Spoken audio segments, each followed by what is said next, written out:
Hello good people, welcome to Valma TV. Today I want to show you how to reduce a trouser. His waist is 36 inches and it's okay.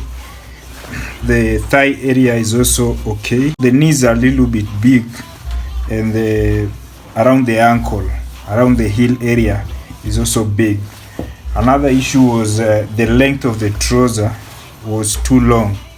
It measured first of all from the waist going downwards. So mostly we measure using this side seam from the waist and then going downwards like this. So we're basing on the measurements that I'm supposed to use. The full length is 39. 39 is here. 39 is here. So I decided to add a few inches, give me an allowance that I'll use to fold the trouser inside. 39 inches is up to here, then I added like 2 inches. I'm going to fold 1 inch twice so that I remain with 39. This is the extra piece of this trouser that I cut out so the full length can reduce. This trouser, as it goes upwards from the ankle going upwards to the knee to the thigh area, the shaping is always increasing. It increases in size.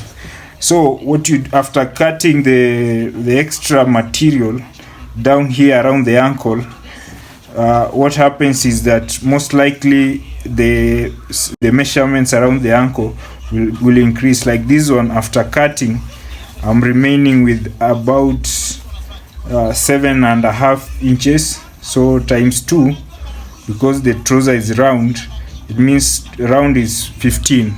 15 for a guy who likes fitting trouser, it may appear too big. Like for my client, he wants it round, he wants it to be 13.5.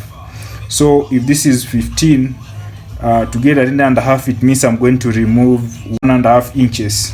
Now remember, this trouser, as we are measuring, it is divided into 2 pieces, the front part and the back part.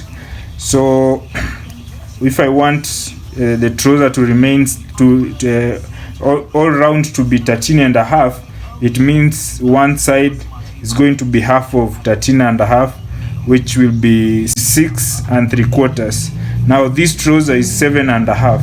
So to reach 6 3/4, it means I'm going to remove 3/4. So I've measured 3/4 here, these 3/4, and then to give the trouser a proper shaping, to slant proportionally so that you don't lose the shaping of the trouser.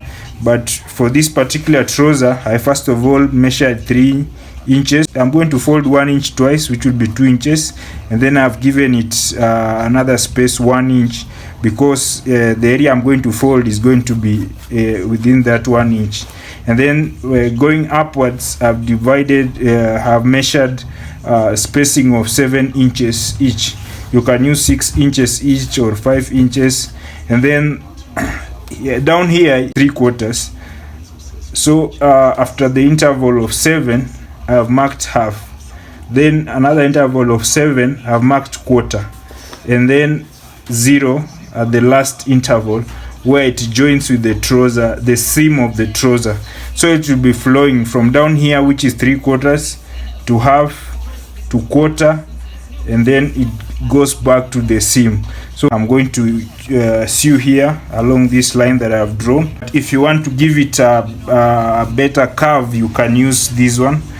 But even with a straight ruler, it can still work, so long as you just make sure that by the time this line is going to slant and go back to the seam, the original seam up here, you make sure the slanting is not very sharp. Make sure it's flowing proportionally. Avoid any steep areas, because the trouser will lose its shape. So make sure it's slanting proportionally until it reaches the original seam. I'm now going to the machine to sew, and then we'll see the results. Thank you for watching. See you in the next video. Thank you.